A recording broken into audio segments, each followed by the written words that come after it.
from our sins. Teach us to love you, O Lord. We open our hearts and we praise you, Lord. By your cross you saved the world. Forgive us our sins, have mercy on us. Teach us to love you, O Lord. Sa ngalan ng Ama, ng Anak at ng Espiritu Santo, Amen. sumainyo ang Panginoon. At sumainyo rin. Mga kapatid, tayo ay nasa pang-apat ng linggo ng panahon ng Kwaresma. Ang pang-apat na linggo ng Kwaresma ay tinatawag na Laetare Sunday. Ito ay ang linggo ng pagsasaya. Tayo ay natutuwa, tayo ay nagagalak dahil ang ating Diyos ay mahabagin. Ang ating Diyos ay mapagpatawad. Ang ating Diyos ay mabuti sobra-sobra. Kasi kahit na paulit-ulit tayo sa pagkakasala, palaging handa na magpatawad ang Diyos sa atin. Kaya naman kung tayo ay sumasamba sa Kanya, dapat kamukha din natin siya. Nakahanda tayong magpatawad galing sa ating puso. Sa mga pagkakataon na kung saan nagtago pa rin tayo ng galit, ng inis, ng hinanakit, ng inggit, ng lungkot sa ating mga kalooban. Kaya naman nananatiling mabigat ang ating paglalakbay sa buhay na ito. Mga kapatid, magpakumbaba tayo at magsisi tayo. Sino pa mga taong hindi mo mapatawad sa iyong buhay? Bitawan natin, taas natin, alay natin sa Diyos para tayo'y makitang karapat-dapat muli na makatanggap sa mga banal na misteryo. Inaamin ko Sa makapangyarihang Diyos at sa inyo mga kapatid, na lubha akong nagkasala sa isip, sa salita, sa gawa at sa aking pagkukulang. Kaya isinasamo ko sa mahal na Birheng Maria, sa lahat ng mga anghel at mga banal, at sa inyo mga kapatid, na ako'y ipanalangin sa Panginoong ating Diyos. kaawaan tayo na makapangyarihang Diyos, patawarin tayo sa ating mga kasalanan, at patnubayan tayo sa buhay na walang hanggan. Amen.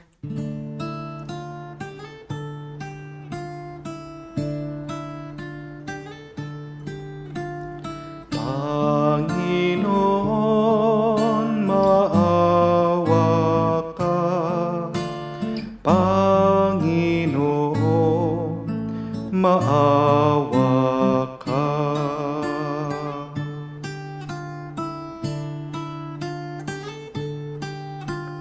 Kristo, maawa ka. Kristo, maawa ka sa amin.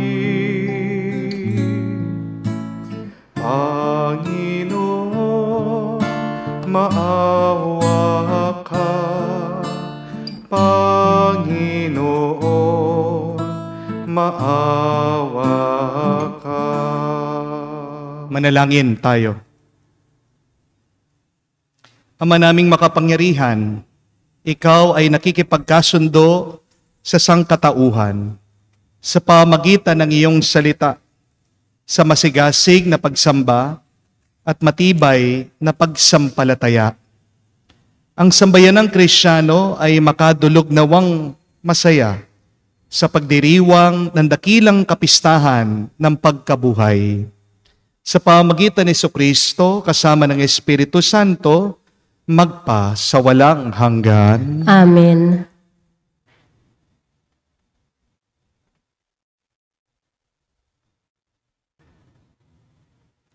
Pagbasa mula sa aklat ni Josue. Noong mga araw na iyon, sinabi ng Panginoon kay Josue, "Inalis ko ngayon ang kahihiyan ng pagkaalipin ninyo sa Ehipto." Samantalang nasa Gilgal sa kapatagan si Jericho ang mga Israelita. Ipinagdiwang nila ang Paskwa. Noong hapon na 14 na unang buwan, kinaumagaan, araw pa rin ng Paskwa. Kumain sila ng mga pagkaing inani nila sa lupaing yaon, sinangag na trigo at tinapay na walang lebadura. Pagkakain nila ng pagkaing inani sa lupaing iyon, tumigil ang pag-ulan ng mana. Kaya't mula ng taong iyon, pagkaing inaani sa Kanaan ang kanilang ikinabubuhay. Ang salita ng Diyos. Salamat sa Diyos. Magsumikap tayong kamtin ang Panginoong butihin. Magsumikap tayong kamtin ang Panginoong butihin. Panginooy aking laging pupurihin. Sa pasasalamat di ako titigil. Aking pupurihin kanyang mga gawa. Kayong naaapi, makinig matuwa. Magsumikap tayong kamtin ang Panginoong butihin. Ang pagkadakila niya ay ihayag, at ang ngalan niya'y purihin ng lahat. Ang aking dalangi dininig ng Diyos, na wala sa akin ang lahat kong takot. Magsumikap tayong kamtin ang Panginoong butihin. Nagalak ang aping umasa sa Kanya, pagkat di nabigo ang pag-asa nila. Tumatawag sa Diyos ang walang pag-asa, sila'y iniligtas sa hirap at dusa. Magsumikap tayong kamtin ang Panginoong butihin.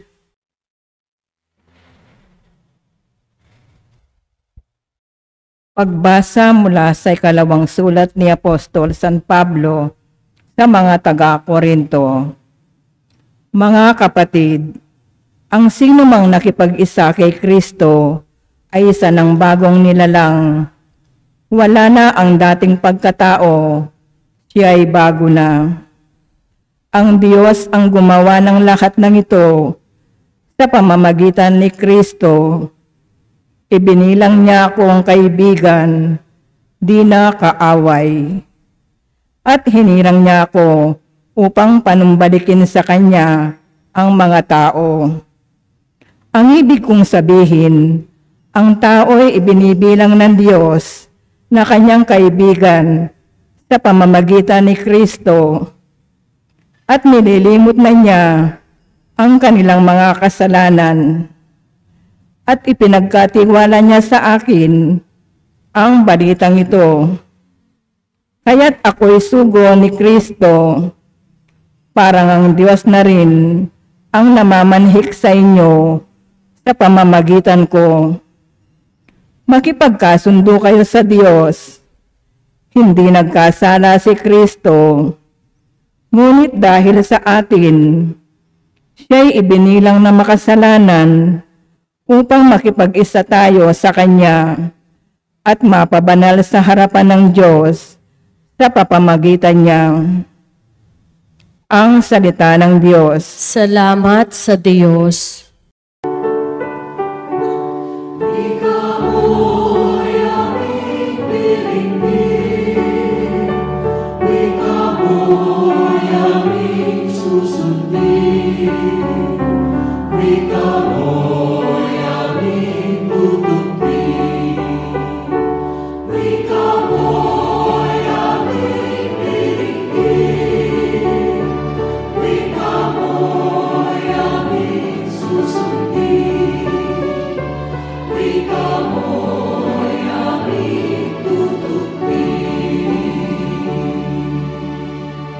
Babalik ako sa Ama at aamuin ko siya. Sasabihin ko sa Kanya, ako po ay nagkasala sa Diyos at sa iyong pagsinta.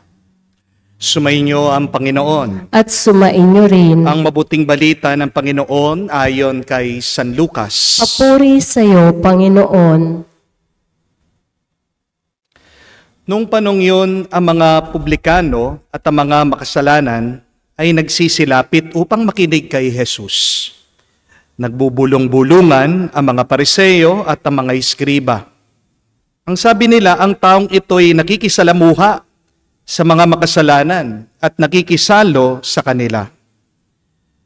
Kaya sinabi sa kanila ni Jesus ang talimhagang ito. Isang tao ang may 2 anak na lalaki. Ang wika ng bunso, Ama, ibigay po ninyo sa akin ang mamanahin ko. At binahagi sa kanila ng ama ang kanyang ari-arian. Pagkalipas ng ilang araw, pinagbili ng bunso ang kanyang ari-arian at nagtungo sa malayong lupain. Taglay ang buo niyang kayamanan at dooy nilustay lahat sa diwastong pamumuhay. Nang malustay na niya ang kanyang kayamanan, nagkaroon ng matinding taggutom sa lupaing iyon at nagdalita siya. Kaya't namasukan siya sa isang mamamayang ng lupaing iyon. Siya'y pinapunta nito sa bukid upang mag-alaga ng baboy. Ibig sana niyang punuin ang kanyang pagkain kahit na sa mga bungang kahoy na pinapakain sa mga baboy. Ngunit walang nagbibigay sa kanya.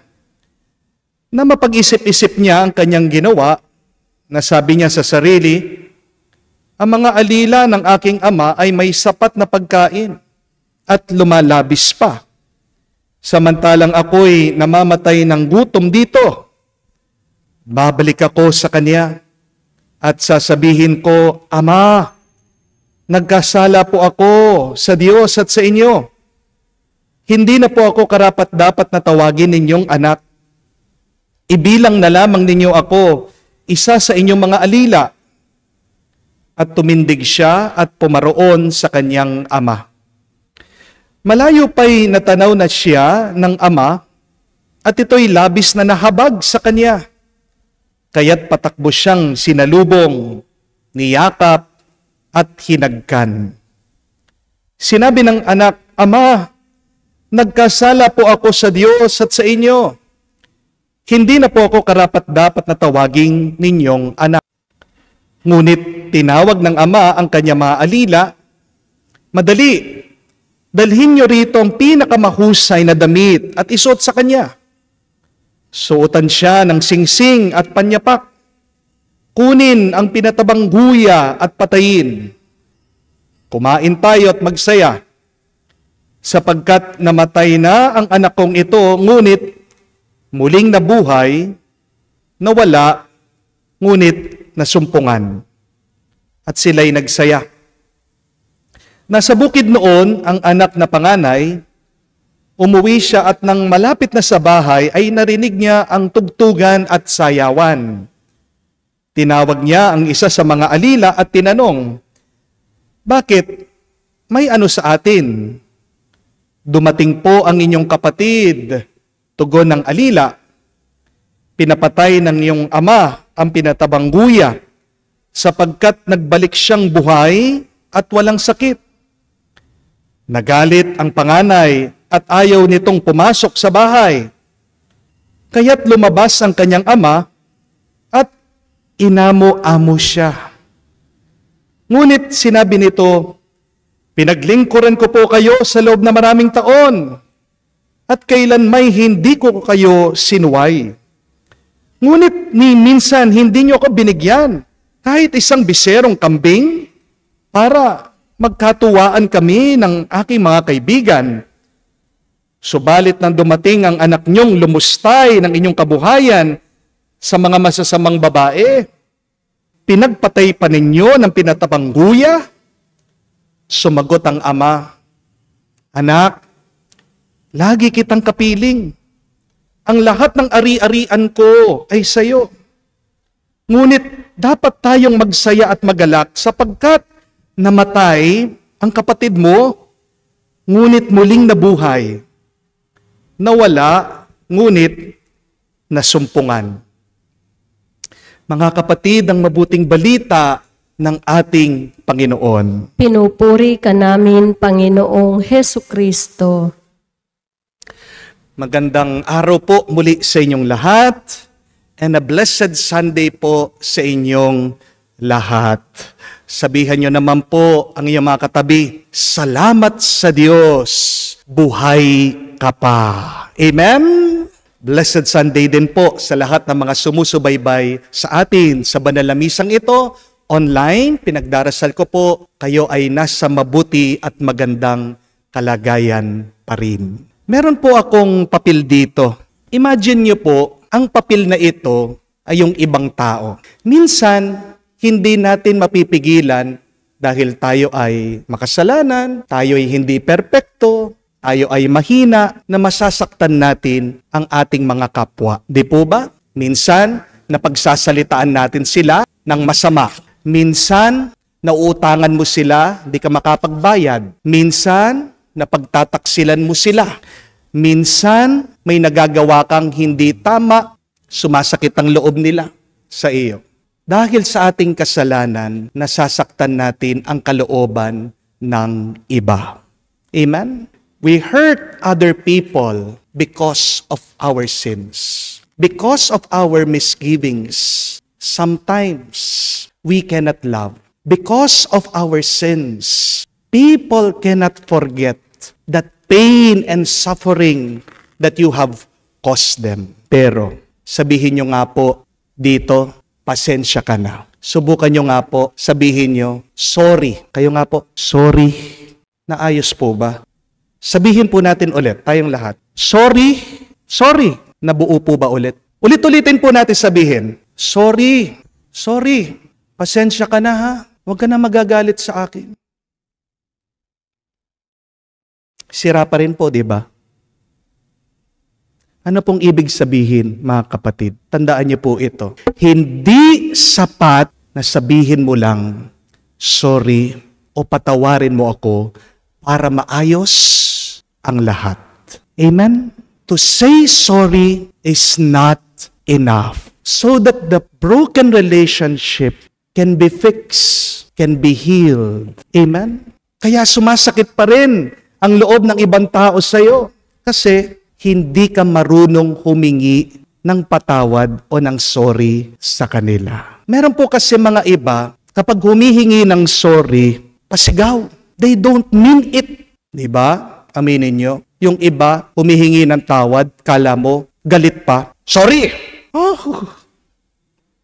Meron nagpapasorry, pero pagkatapos humingi ng tawad sa'yo, sinisiraan ka pa sa ibang tao. Ikaw pa yung ginagawang kontrabida, ikaw pa yung ginagawang mali. Di po ba?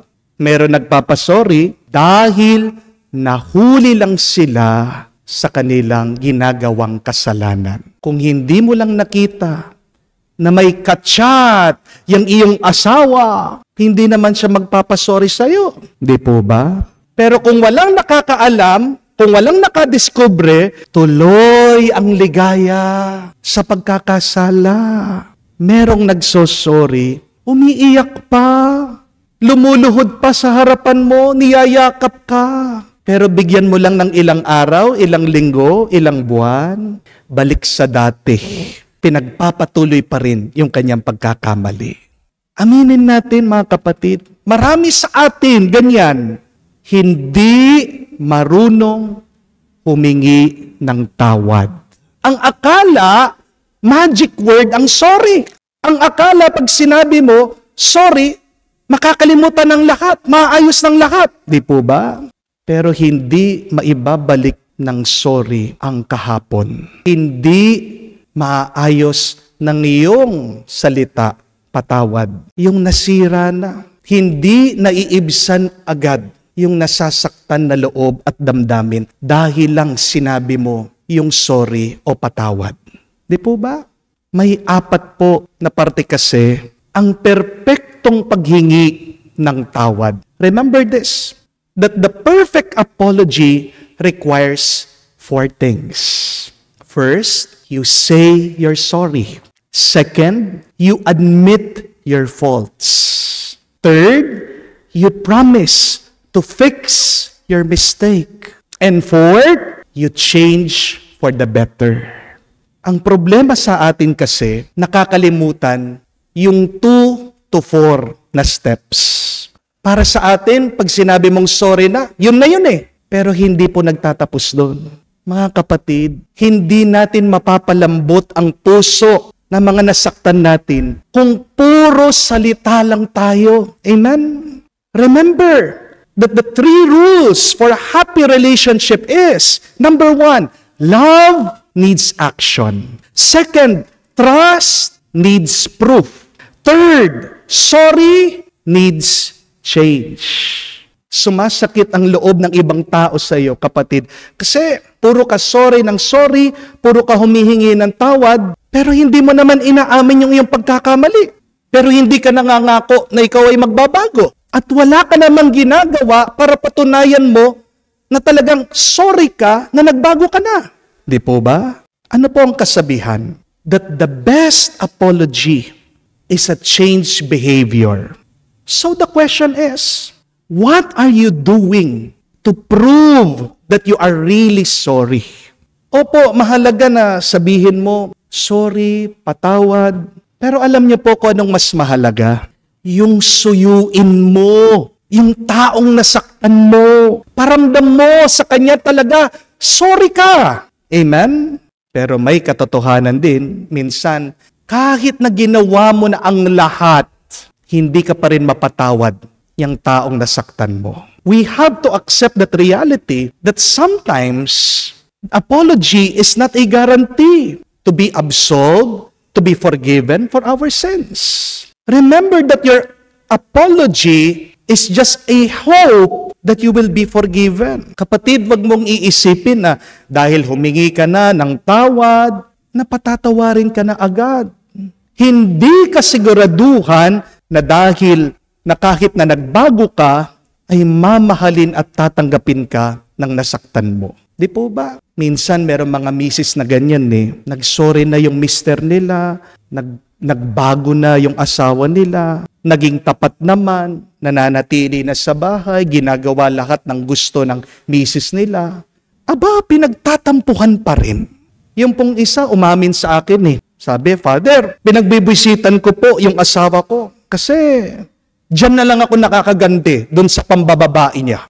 Alam niyo po, yung mister niya, humingi na ng tawad sa kanya. Ngayon, yung lalaki, may sakit, bedridden na. Pinaparusahan na nga ng Diyos eh, nagbabayad na siya doon sa kanyang kasalanan. Pero nung ginagawa ng misis, dinadagdagan pa niya yung parusa doon sa mister niya. Diba, sabi ng Diyos, huwag kang maghihiganti. Bakit ayaw pa rin patawarin yung mister? Sino talagang may kasalanan ngayon? Yung mister o yung misis? Kapatid, tandaan niyo po ito. Kasalanan din ang hindi pagpapatawad sa iba. Amen? Huwag po sana kayong maging kamuka nung panganay dito sa kwento ng prodigal son. Nagpatawad na nga yung ama eh. Ayaw pa rin magpatawad nung panganay na anak. At para maipakita na talagang nagtatampo, galit itong panganay, ano po ang sabi sa kwento? Ayaw pumasok sa bahay. Nasa labas daw siya ng handaan. Ayaw niya makisama sa kasiyahan. Nagje-jelling-jelling. Alam niyo yung jelling? Jealousy. Nagseselos. Pero ang ganda po, no? Nung larawan, pinapakita sa atin, isang babala, isang paalaala. Ayaw pumasok sa handaan. Noong galit, noong naiinggit, noong anak na nagseselos. Anong ibig sabihin nun? Ano po bang handaan pag pinag-uusapan sa Biblia? Ito po ay ang langit. Tandaan niyo po yun. Heaven is a banquet. Ibig po sabihin, kapag hindi ka nagpapatawad, kapatid, nasa labas ka ng langit. Kaya mag-ingat po kayo, mga kapatid. Kapag nagngingit-ngit ka sa galit, yan ang karanasan ng impyerno. Amen? What is heaven? It is an experience of love, joy, and acceptance. What is hell? It is an experience of anger, of sadness, and judgment. Kapatid, baka buhay ka pa, nasa impyerno ka na. Please, Remove anger from your heart. You do not need to be jealous of other people. Please be like the Father in the story. Forgive much, and you will experience heaven here on earth. Kung ang bunso naglustay ng kayamanan na pinagpagura ng ama, kabaliktaran yung ginawa ng ama. Siya naman naglustay ng pag-ibig, ng pagmamahal, pagpapatawad sa kanyang mga anak. Ang ibig po sabihin ng prodigal, aksaya. Sa taong nagmamahal, tandaan niyo po, walang sayang. Amen? Hindi nagsisisi ang taong nagmamahal na binigay niya ang buong sarili niya. Mga kapatid, ito po ang mabuting balita. Totoo, ang ibang tao, hindi ka naman agad-agad papatawarin kahit na humingi ka ng tawad sa kanila, kahit na nagsisi ka na, kahit na nagbago ka na. Pero, pagdating sa Diyos, wow, handa siya palagi na patawarin ka. At hindi magsasawang magpatawad ang Diyos sa iyo, basta't magbalik loob ka lang sa Kanya. Yan po ang hindi maintindihan ng panganay dito sa kwento. At maaaring meron din mga iba sa inyo, hindi maintindihan yan sa ugali ng Diyos. Bakit? Pagkatapos nilustay, sinayang ang lahat sa kasalanan, ay ganun kadali lang para sa Panginoon na magpatawad? Di ba nakakapagtaka yun? Pero yan ang misteryo ng pagmamahal ng Diyos. Hindi natin maunawaan yan kasi hindi tayo Diyos Kasi ang pagmamahal natin, pagmamahal ng tao lang. Pero subukan mo kapatid, magpaturo ka sa Diyos. Subukan mo kapatid, magmahal ka kamukha ng pagmamahal ng Diyos. Magagawa mo din. Madaling magpatawad, ibibigay mo ang lahat sa taong humihingi ng tawad sa iyo. At hindi lang nagbigay ng patawad ang Diyos, tandaan niyo po, kung hindi nagbigay din siya ng grasya. Amen? Alam niyo po ba ang pagkakaiba ng awa sa grasya? What is the difference between mercy and grace? Ito po, mercy is forgiving the one who sinned. But grace is giving a feast for the repentant sinner. Ang awa ay pagpapatawad sa nagkasala sa iyo. Pero ang grasya, hindi mo lang siya pinatawad, pinaghanda mo pa siya ng piyesta, pinakain mo pa siya. And all of us are invited to do the same to others. My dear friends, do not only be merciful, but also be gracious. Always be generous in your forgiveness. Because remember, the highest form of love is forgiveness. Wala na pong ibang pinakamasarap na pakiramdam kung hindi yung nagpatawad ka at yung nakatanggap ka ng kapatawaran. Di po ba? Kaya nga po mga kapatid, palagi kayong humingi ng tawad sa iba kasi hindi mo naman alam kung sino yung iyong mga nasaktan. Sabihan mo nga yung katabi mo ngayon, I'm sorry. Sabihan mo, baka matagal nang hindi naririnig sa'yo, I love you. Chup chup wamwa. Allow me to end this homily with a very beautiful story. Ito po ay isang storya tungkol sa isang ama na bombero. Matanda na po yung ama, retired na po sa kanyang trabaho bilang bombero. Nung pong nakatira na, yung matanda umuwi sa bahay, tong kanyang anak na napagtapos niya, binisita siya, sinabihan, Papa, gusto niyo po ba ng sasakyan? Kahit second hand lang po. Tuwang-tuwa naman po yung matanda, sabi niya, kahit hindi na, alam ko, anak, na marami ka rin bayarin. Hindi, sige, Papa, ako nang bahala, sabi po nitong anak. So, sinama po niya yung kanyang tatay, yung dating bombero, doon sa car dealership. Tinitingnan po nila yung mga second hand na mga sasakyan. Pero napatingin po yung matanda dahil doon sa gitna ng car dealership, yung brand new na pick-up, nakaribon pa po Ganda. At sabi po nung anak, Tay, subukan nyo. Pumasok kayo. No? Feel nyo lang. No?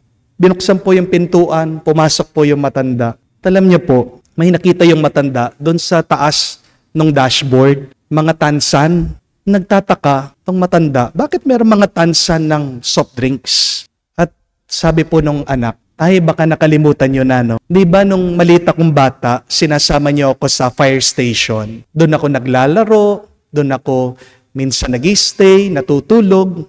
At pagkatapos ko maglaro, hindi ko makalimutan, Tay, na ibibili mo ko na soft drinks. Patentado yon, hindi ko makalimutan. Basta't pagkatapos ko magstay, maglaro, ibibili mo ko soft drinks para sa merienda ko. Pero ang hindi ko sinabi sa iyo, Tay, nung minsan, pagka-uwi ko sa bahay, narinig ko kayo ni Nanay, nagtatalo, nag-aaway kayo. Kasi ang sabi ni Nanay, binili mo na naman siya ng soft drinks. Di ba, kakaunti na lang yung pera mo, nagtitipid ka. Hindi ka na nga kumakain eh. Bakit binibili mo palagi ng merienda yung anak mo? Mauunawaan naman niya eh. At pinagtatanggol mo ako noon, Tay.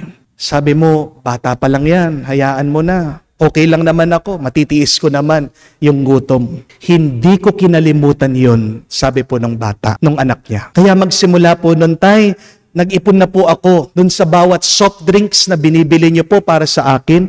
Tinatapatan ko yun. Kaya nga nung nakapagtrabaho ko, Tay, hinahati ko yung sweldo ko, iniipon ko. At ito ang aking tanda ng pasasalamat sa iyo, Tay. Itong brand new na truck na ito, sa iyo to. Regalo ko sa iyo. Sabi niya, Papa, sorry ha, kung dahil sa akin nasaktan kita. Salamat, I love you. Hindi po mapigilan nitong ama na mapaluha siya. Niyakap niya yung kanyang anak. Nagpapasalamat din. Mga kapatid, palagi nating isipin yan na baka hindi natin alam may nasasaktan tayo. Lalong-lalo na yung mga pinakamalalapit sa atin, yung mga pamilya natin. Kasi tandaan mo, hindi naman tayo perpekto eh. Pero hindi pa huli ang lahat. Habang buhay tayo, mga kapatid, sana paramdam mo naman ang pagmamahal mo sa kanila. Una, sa pamamagitan ng paghingi ng tawad. Aminin mo yung iyong pagkakamali. Mangako ka na magbabago ka. At pakita mo na may ginagawa ka para baguhin mo ang ugali mo. Pero sana magpasalamat ka din sa kanila. Kasi ang dami na nagtitiis sa'yo, ang dami hindi nagsasawang pinapatawad ka. Pasalamat ka na ba? Mga kapatid, kung gusto mong maranasan ang langit, kailangan maging kamukha natin ang Diyos Ama. Palagi kang handang magpatawad, huwag kang magsawang magpatawad sa iba. Mga kapatid, sana huwag natin sayangin yung pagpapatawad na binibigay ng ibang tao at yung pagpapatawad na binibigay ng Diyos. Ayusin mo at ipakita mo naman sa pamamagitan ng pagpapakabuti mo at pagmamahal mo sa kanila at sa pagmamahal mo sa Diyos. Kaya, magandang dasal natin para sa misang ito, dyan sa mga tao na nagpapasensya sa iyo para sa Diyos. Sabihin natin mga kapatid, I'm sorry, thank you, and I love you. Amen. Sumasampalataya ako Sa Diyos, amang makapangyarihan sa lahat, na may gawa ng langit at lupa, sumasampalataya ako kay Hesukristo, iisang anak ng Diyos, Panginoon nating lahat.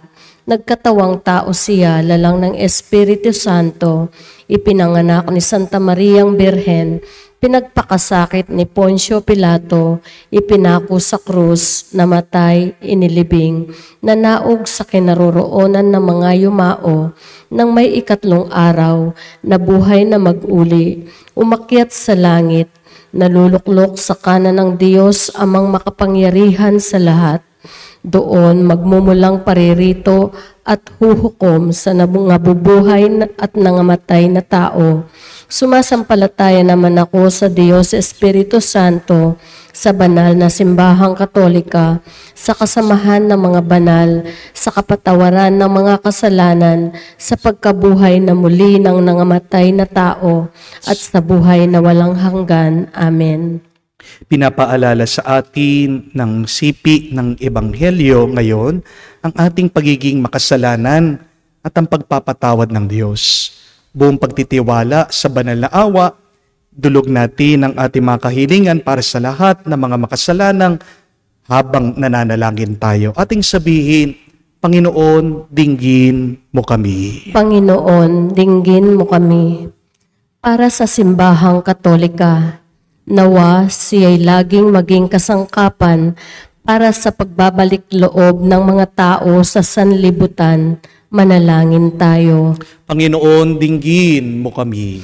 Para sa mga pinuno nating espiritual at politikal, nawa magkaroon sila ng kababaang loob para aminin ang kanilang pagkukulang at ng lakas ng loob para pagbayaran ito sa pamamagitan ng kanilang kapasyahang itaguyod ang kagalingang panlahat. Manalangin tayo. Panginoon, dinggin mo kami. Para sa lahat ng magulang at tagapagturo, nawa pukawin nila ang kanilang mga anak at tinuturuan sa pamamagitan ng mabuti nilang halimbawa at ipakita sa kanila ang mapagpatawad na pagmamahal ng Diyos Ama. Manalangin tayo. Panginoon, dinggin mo kami. Sa katahimikan po ng ating puso, banggitin din natin sa Diyos ang ating mga personal na pangangailangan.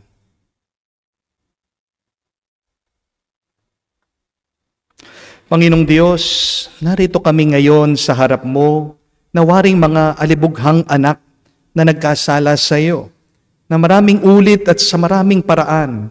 Tanggapin mo kaming muli ng buong pagmamahal at tulutan mo kaming maging mapagpatawad sa lahat na nagkasala sa amin. Sinasamo namin ito sa pamagitan ni Kristo, aming Panginoon. Amen.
Manalangin kayo mga kapatid, para ang ating mga paghahain ay kalugdan ng Diyos, amang makapangyarihan. Tanggapin nawa ng Panginoon itong paghahain sa iyong mga kamay sa kapurihan niya at karangalan sa ating kapakinabangan at sa buong sambayanan niyang banal.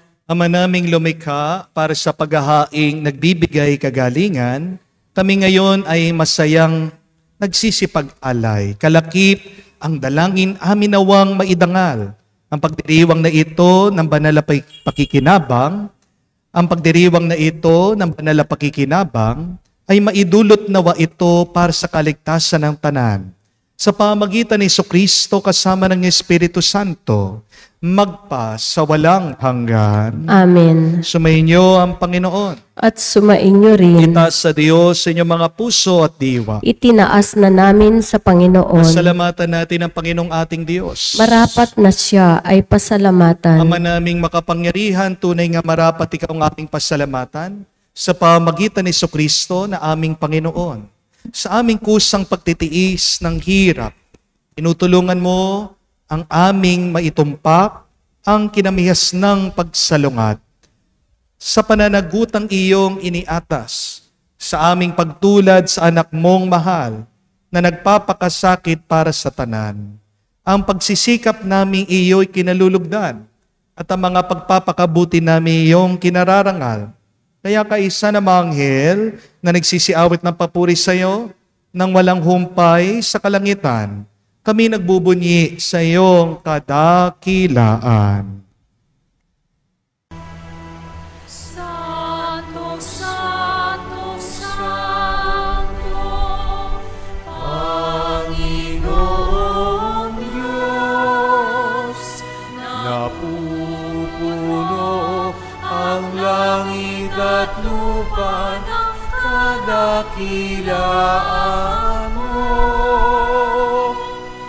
Hosana, Hosana, Hosana sa kaitaasan. Hosana, Hosana, Hosana sa kaitaasan.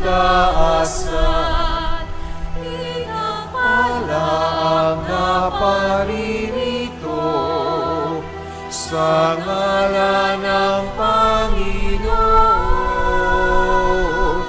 Hosana, Hosana, Hosana sa kaitaasan. Hosana, Hosana, Hosana sa kaitaasan. Ama naming banal, ikaw ang bukal ng tanang kabanalan. Kaya sa pamagitan ng iyong Espiritu, gawin mong banal ang mga kaloob na ito upang para sa amin maging katawan at dugo ng aming Panginoong Heso Kristo. Bago niya pinagtiis ang kusang loob na maging handog, hinawakan niyang tinapay, pinasalamatan kanya. Pinaghati-hati niya iyon, inabot sa kanyang malagad at sinabi, "Tanggapin ninyong lahat ito at kanin. Ito ang aking katawan na ihahandog para sa inyo."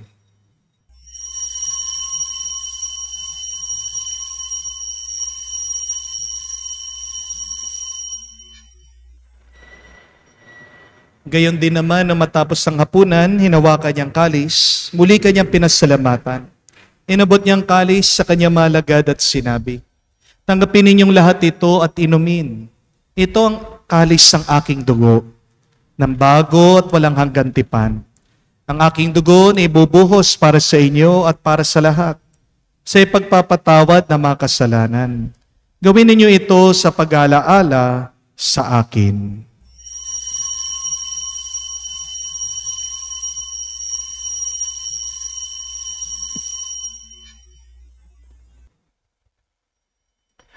Ang misteryo ng pananampalataya.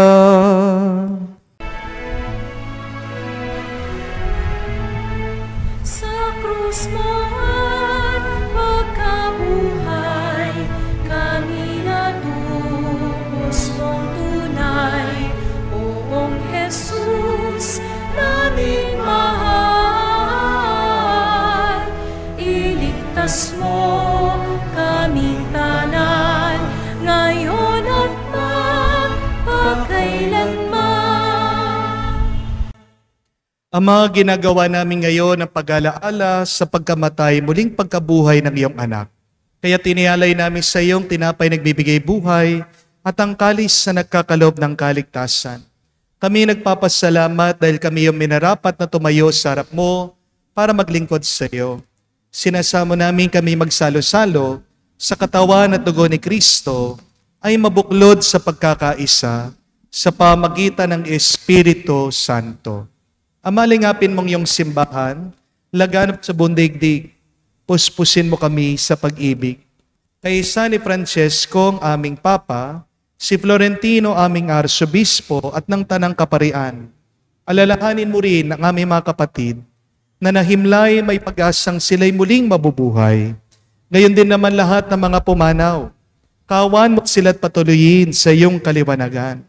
Kawan mo't pagindapatin kaming lahat na makasalo sa iyong buhay na walang wakas. Kaisa na Mahala Birhen Maria, Ina ng Diyos. Kaisa ni San Jose ang kanyang malwalhating esposo.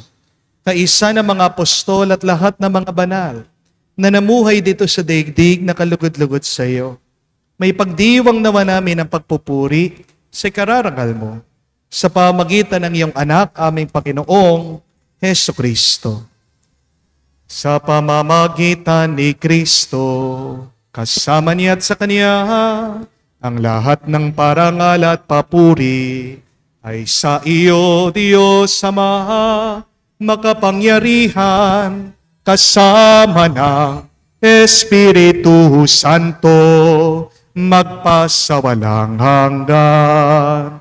Amen, amen, amen. Sa nakakagaling na utos sa turo ni Jesus sa Panginoon natin at Diyos, ipahayag natin ang lakas loob.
Hinihiling namin kami, Adya, sa lahat ng masama, pagkalooban ng kapayapaan araw-araw, iligtas sa kasalanan, ilayo sa lahat ng kapahamakan, samantalang aming pinanabikan ang dakilang araw ng pagpapahayag ng tagapagligtas naming si Heso Kristo. Sapagkat iyo ang kaharian at ang kapangyarihan at ang kapurihan magpakailanman. Amen. Panginoong Heso Kristo, sinabi mo sa mga apostol, kapayapaan ang iniiwan ko sa inyo, ang aking kapayapaan binibigay ko sa inyo.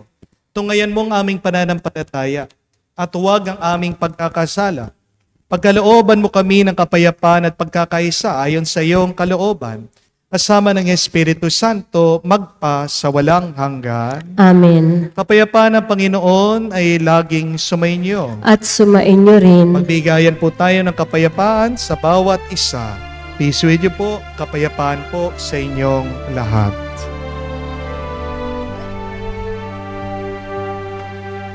Kordero ng Diyos na nag-aalis ng mga kasalanan ng sanlibutan, maawa ka sa amin, maawa ka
Mga kapatid, naririto ang ating Panginoong Jesucristo, ang Kordero ng Diyos. Siya nagaling sa mga kasalanan ng sanlibutan. Mapalad tayong lumalapit sa piging ng Kordero. Panginoon, hindi ako karapat-dapat na magpatuloy sa iyo, ngunit sa isang salita mo lamang ay gagaling na ako.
Lumuhod po tayo para sa panalangin para sa mga may sakit. Panginoong Jesus, lumalapit po kami sa iyo ngayon upang idulog ang kagalingan ng mga may sakit. Haplusin niyo po sila at pagkalooban ng panibagong lakas upang sila ay muling makapaglingkod sa iyo. Patawarin niyo po sana sila sa kanilang mga kasalanan at pagkalooban din ng kagalingang pangkaluluwa. Sa katahimikan po ng ating puso, banggitin natin sa Diyos ang pangalan ng mga kapatid nating mihiling na mabilis na kagalingan. Hinihiling namin ito sa ngalan ni Kristo, aming Panginoon. Amen. Panalangin para sa mga OFW. Ama, pinapanalangin namin sa iyo ang natatanging kahilingan ng lahat ng mga nagtatrabaho sa ibang bansa. Tulungan mo sila bawat sandali ng kanilang buhay habang nasa ibang bansa. Palakasin mo sila kapag pinaghihinaan sila ng kalooban. Pagalingin mo sila tuwing nagkakasakit. Aluin mo sila kapag nalulungkot sila. Ilayo mo sila sa anumang masama at kapahamakan upang magpatuloy sila lagi sa kanilang buhay. Mapahalagan nawa ng kanilang mga pamilya ang bawat sakripisyo nila sa ibang bansa upang wag masayang ang kanilang pagpapagal. Kaawaan at pagkalooban mo ng biyaya ang lahat ng mga OFW dahil sa iyo lamang aasa at wala ng iba pa. Ang lahat na ito ay aming sama-samang panalangin sa ngalan ni Jesus. Amen. Banal na mukha ni Jesus. Kaawaan mo kami. Tumayo po tayo. Manalangin tayo. Ama naming mapagmahal, tinatanglawan mo ang lahat ng tao na isinisilang sa daigdig na ito. Sa kaloob mong liwanag, tanglawan mo ang aming kalooban upang ang dapat naming isaloob na iyong kinalulugod ay lagi naming maisaisip at ikaw ay aming wagas na maibig. Sa pamagitan ni Jesucristo kasama ng Espiritu Santo, magpasawalang hanggan. Amen. To say sorry is not enough. Tandaan niyo po yan. Kailangan din umamin kayo sa inyong pagkakasala, mangako kayo na kayo'y magbabago, at patunayan niyo, pakita niyo na tunay nga kayo'y nagbago. Pero minsan, ang masakit na katotohanan, kahit na humingi ka na ng tawad, kahit na nagbago ka na, meron pa rin tao na hindi ka patatawarin. Ito ay dahil ang pagpapatawad ay grasya. To forgive is a grace coming from God. Isa lang makakapagpalambot ng puso mo. Tanging ang Diyos lang. Kaya nga, kung nahihirapan ka magpatawad, kapatid, palagi kang magdasal. Sabi, narinig natin sa pangalawang pagbasa, tayo'y magbabago lang sa pamamagitan ng ating Panginoong Jesucristo. So pray that your heart would be transformed, would be ready to forgive others. Dahil ang karanasan ng langit ay yung pinatawad mo yung iba, minamahal mo yung iba, at masaya ka na sila'y nagbalik loob sa Diyos. Mag-ingat ka. Baka dahil sa galit mo, sa hindi mo pagpapatawad, nabubuhay ka na sa impyerno. So, let us pray, my dear friends, that we may be merciful and be gracious. Awa, ibig sabihin, pinapatawad mo yung tao na nagkasala. Pero grasya, yung naghanda ka pa, pinakain mo siya, nakipagsaya ka pa dun sa pagbabago at pagbabalik loob niya sa Diyos. Kaya nga po, para sa ating assignment, sino yung tao na hanggang ngayon hindi pa rin natin mapatawad? Siguradong meron. Marami sa atin ay alipin pa rin, mga preso ng ating galit at hindi pagpapatawad. So, please, pray for them. Pray for yourself to receive that grace to forgive from your heart these people who have hurt you. Hindi ikaw ang makakapagbuo ng nasira mong puso. Tandaan mo, ang Diyos lang. Imposible na mabuo mong yung sarili. Pero walang imposible pagdating sa Diyos. So let that be our prayer. Panginoon, tulungan mo akong magpatawad kamuka ng iyong handa at walang sawang pagpapatawad. At ito sana ang maging daan at karanasan ng aming tuwa, saya, kabutihan. Ito sana maging karanasan namin ng kalangitan habang nandito pa kami sa mundo. Sumainyo ang Panginoon. At sumainyo rin. At kayo'y basbasan ng Diyos, makapangyarihan sa lahat, sa ngalan ng Ama, ng Anak, ng Espiritu Santo. Amen. Ang ating misa ay natapos na, humayo kayo sa kapayapaan ni Kristo. Salamat sa Diyos.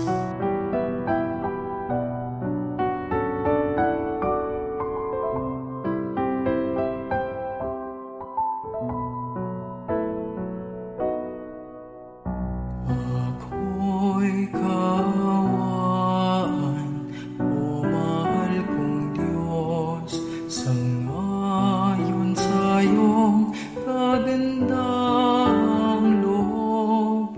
Mga kasalanan ko'y iyong bawiin, ayon din sa iyong pag-ibig sa akin. Linisin mo sa